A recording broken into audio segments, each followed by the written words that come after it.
Assalamualaikum warahmatullahi wabarakatuh. Perkenalkan, nama saya Salwa. Saya Zeto. Nama saya Marcella. Nama saya Rizka. Nama saya Saila Busi Andira. Baiklah, kami akan membahas tentang mitigasi dan adaptasi kebencanaan.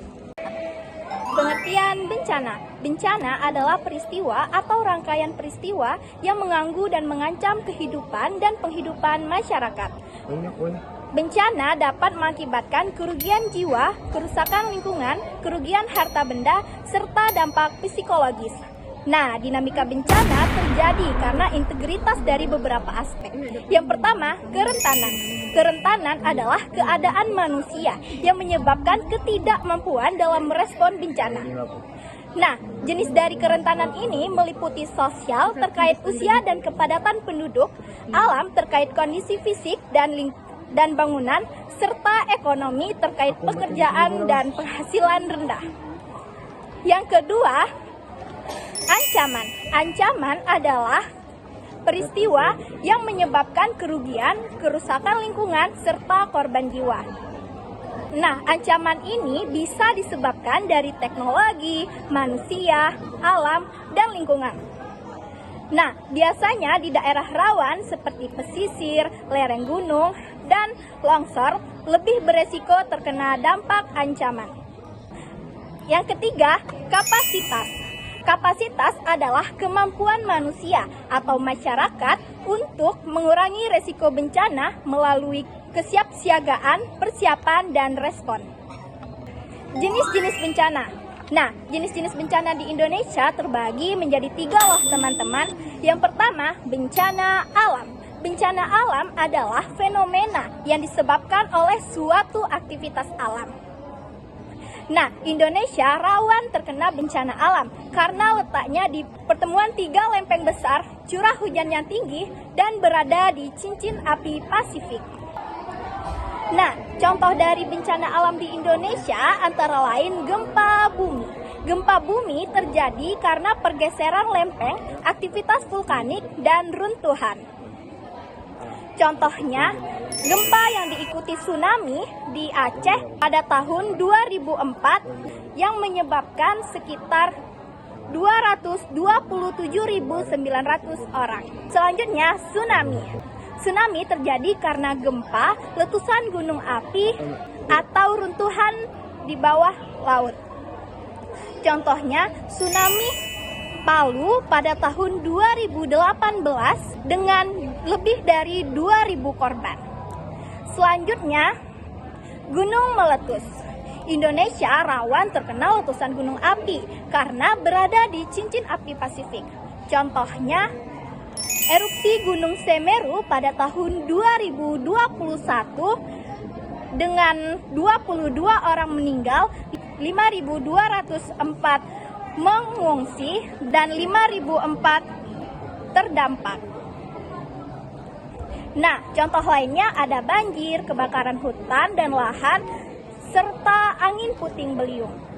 Yang kedua, bencana non-alam. Bencana non-alam merupakan bencana yang disebabkan oleh suatu peristiwa non-alam, seperti kegagalan teknologi. Kegagalan teknologi adalah semua kejadian yang disebabkan oleh kesalahan desain, pengoperasian, kelalaian, atau kesengajaan manusia dalam penggunaan teknologi ataupun industri. Terus ada kegagalan modernisasi. Kegagalan modernisasi adalah upaya yang bertujuan untuk menyamai suatu yang dianggap modern oleh rakyat maupun oleh elit penguasa. Dan epidemi atau wabah penyakit. Epidemi adalah suatu penyakit yang menyebar secara cepat ke wilayah ataupun negara yang menyebabkan populasi manusia di suatu wilayah maupun negara. Contohnya COVID-19 di tahun 2019 dan 2020. Nah, yang ketiga, bencana sosial. Bencana sosial adalah bencana yang diakibatkan oleh suatu aktivitas manusia. Contohnya kerusakan dan konflik sosial, yaitu suatu kejadian yang sangat sulit dihindari kejadiannya di suatu masyarakat. Dan aksi teror, yaitu semua kejadian yang bisa menyebabkan keresahan masyarakat, kerusakan bangunan, yang membahayakan seseorang oleh seseorang maupun kelompok. Yang pertama, letusan gunung berapi menyebabkan kerusakan infrastruktur, pencemaran udara dan air, serta gangguan kesehatan. Penduduk sekitar harus mengungsi dan kehilangan mata pencaharian. Yang kedua, tanah longsor mengakibatkan korban jiwa, kerusakan pemukiman dan jalan, serta isolasi wilayah, menimbulkan trauma dan gangguan ekonomi. Gempa bumi merusak bangunan, infrastruktur, dan memicu bencana sekunder seperti tsunami dan longsor. Dampaknya luas dan proses pemulihan cukup lama. Yang keempat, kekeringan menyebabkan kekurangan air dan pangan, gagal panen, serta meningkatnya resiko kesehatan. Bisa memicu migrasi dan konflik sosial, meredam pemukiman, merusak lahan pertanian, dan mencemari air bersih. Juga berdampak pada kesehatan masyarakat dan perekonomian daerah. Yang keenam, kebakaran hutan menghanguskan hutan dan habitat, memproduksi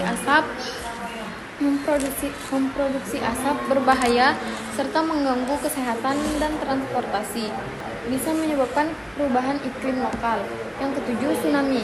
Gelombang besar yang menghancurkan wilayah pesisir, merenggut banyak korban jiwa, dan menyebabkan kerusakan besar pada infrastruktur serta lingkungan.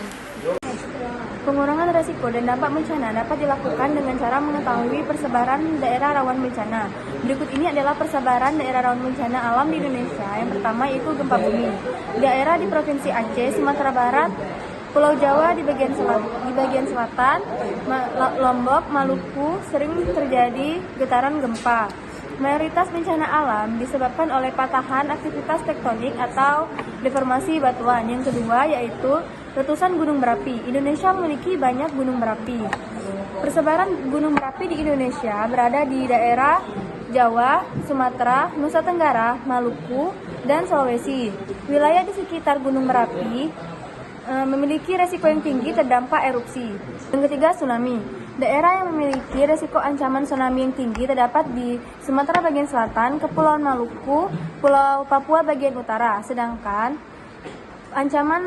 daerah ancaman yang rendah terdapat di Jawa, Pegunungan Sumatera, dan Pulau Kalimantan. Yang keempat yaitu banjir. Potensi banjir disebabkan oleh curah hujan yang tinggi dan keberadaan rawa-rawa. Hal ini memicu terjadinya banjir seperti di Kota Malang, di Kota Batu, dan Kabupaten Bogor. Yang kelima yaitu kekeringan. Beberapa wilayah di Pulau Jawa saat bulan tertentu mengalami kemarau. Wilayahnya antara lain yaitu Kabupaten Keduman, Wonogiri, Cianjur, dan Ciamis. Yang keenam yaitu tanah longsor. Tanah longsor merupakan salah satu bencana yang sering terjadi di negara kita. Yang ketujuh yaitu kebakaran hutan. Kebakaran hutan, titik api didapati di Kalimantan dan Sumatera. Yang kedelapan, angin puting beliung. Ini sering kali terjadi pada daerah dataran rendah. Mitigasi bencana. Mitigasi bencana adalah serangkaian kegiatan, upaya, dan strategi untuk mengurangi dampak risiko bencana. Nah, fungsinya adalah untuk meminimalkan dampak kerugian jiwa, kerusakan lingkungan, dan ekonomi. Langkah mitigasi yang dapat dilakukan adalah yang pertama, penyuluhan dan edukasi masyarakat.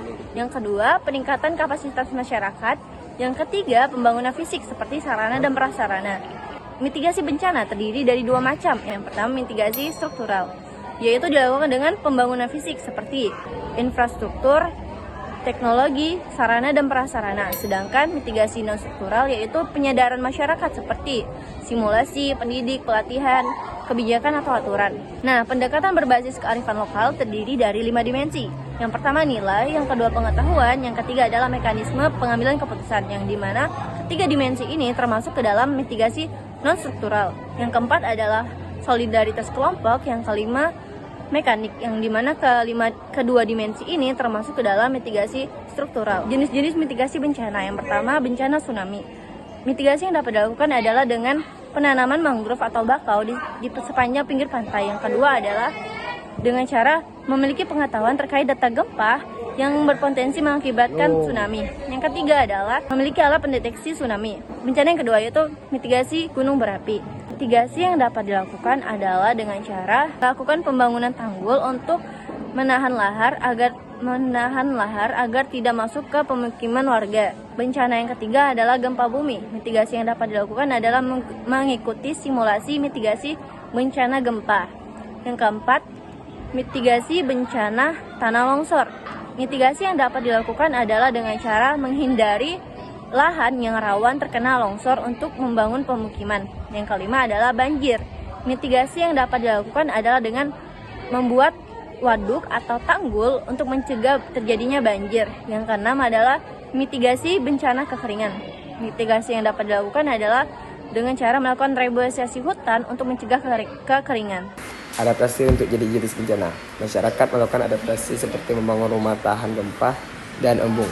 Untuk mengatasi bencana, adaptasi ini adalah cara untuk bertahan hidup dengan menyesuaikan diri dari lingkungannya.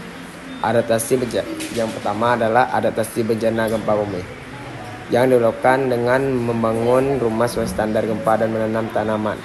Yang kedua, adaptasi tsunami, yang dilakukan dengan membangun rambu dan papan evakuasi. Yang ketiga, adaptasi gunung meletus, yang dilakukan dengan membangun rumah kokoh dan menggunakan pakaian tebal.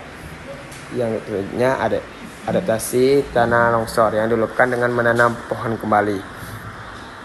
Yang kena adaptasi banjir, yang dilakukan dengan membuang sampah pada tempatnya. Yang selanjutnya adalah bencana rob, yang dilakukan dengan membangun tanggul dan rumah panggung. Yang selanjutnya lagi bencana kekeringan, yang dilakukan dengan pengelolaan air irigasi. Yang kebakaran hutan, yang dilakukan dengan membuat edukasi larangan pembakaran hutan. Yang selanjutnya puting beliung, dengan memperkuat bangunan dan menanam pohon penahan angin. Yang kedua adalah adaptasi bencana non alam seperti corona. Masyarakat menghadapi COVID-19 dengan seperti mencuci tangan, menjaga jarak, dan lain-lain. Yang ketiga adalah adaptasi bencana sosial. Caranya dengan memperkuat solidaritas dan kebersamaan.